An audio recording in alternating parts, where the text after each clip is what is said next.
আচ্ছা বলেন তো আপনার কাছে কেমন লাগে ওই সময়টা, যখন পরিবারের সবাই মিলে একসাথে হাসি ঠাট্টা মজা করা, দুষ্টামি করা, আনন্দ করা আর একসাথে খাওয়া দাওয়া করা হয়। গত ভিডিওতে আমি বলেছিলাম যে আমাদের ঘরে স্পেশাল কিছু হতে চলেছে, আর সেই দিনটাই কিন্তু আজকে। আর তার জন্যই করা হচ্ছে যত রকমের আয়োজন। একদিকে ভাবি পেঁয়াজ রসুন কাটতেছিল, তো আরেকদিকে আম্মু মুরগি ধুইতেছিল।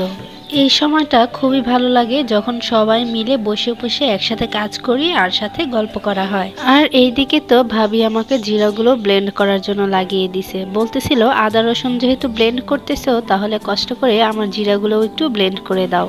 আর একদিকে তো আম্মু অলরেডি রান্না বসিয়েও দিয়েছে।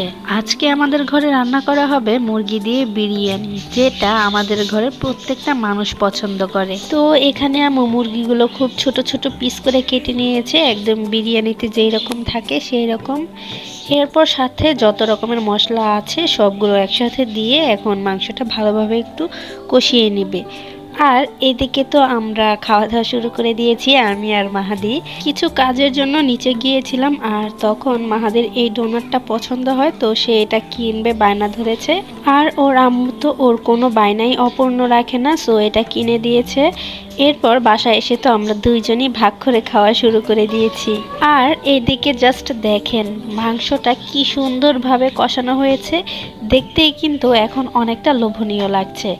আর এখান থেকে কিন্তু আমি অলরেডি একটু মাংস তুলে নিয়েছি। আম্মুকে বলতেছিলাম আম্মু আমাকে একটু বাটিতে দাও, আসলে দেখে তো লোভ সামলাতেই পারছিলাম না। এরপর আম্মু এটাতে একটা পুরো প্যাকেট বিরিয়ানির মশলা দিয়ে দিল। আর বিরিয়ানির মশলাটা দেওয়ার পর এটা থেকে খুব সুন্দর একটা স্মেল আসতেছিল। এদিক দিয়ে তো আম্মু গরম পানি বসিয়ে দিল যাতে করে খুব তাড়াতাড়ি রান্নাটা হয়ে যায়। এই তো আমি আম্মুর কাছে একটু মাংস চেয়ে নিচ্ছিলাম।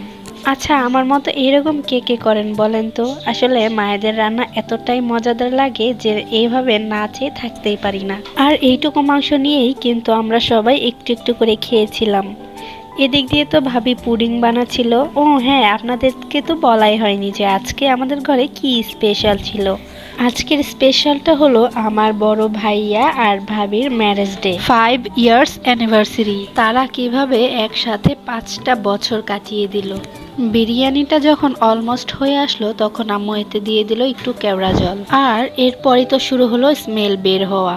এত সুন্দর একটা ঘ্রাণ আসতেছিল, মনে হচ্ছিল যেন ঘ্রাণেই পেট ভরে যাবে। এদিক দিয়ে তো ভাবির পুডিংটাও হয়ে গেছে, যদিও উপর দিয়ে একটু একটু পুড়ে গেছে, তবে অতটাও বোঝা যাচ্ছিল না খাওয়ার সময়। তবে পুডিংটা কিন্তু বেশ মজার হয়েছিল। তারপর আমরা শুরু করে দিলাম আমাদের মেইন কাজ, আর সেটা হলো ভাইয়ার বিয়ের কেক কাটা। আর এখানে ছিল আমার বড় ভাইয়া, তার ছেলে, আর হচ্ছে আমার বড় খালা। এরপর একটু কেক নিয়ে আমার আম্মু আমার বড় ভাবিকে খাইয়ে দিচ্ছিল, তারপর ভাইয়াকে খাইয়ে দিচ্ছিল, আর সবাই একটু একটু করেই খেয়েছিল। আর এই তো এখানে ছিল একটা রোমান্টিক মুহূর্ত, যখন ভাবি ভাইয়াকে খাইয়ে দিচ্ছিল, আবার ভাইয়াও ভাবিকে খাইয়ে দিচ্ছিল।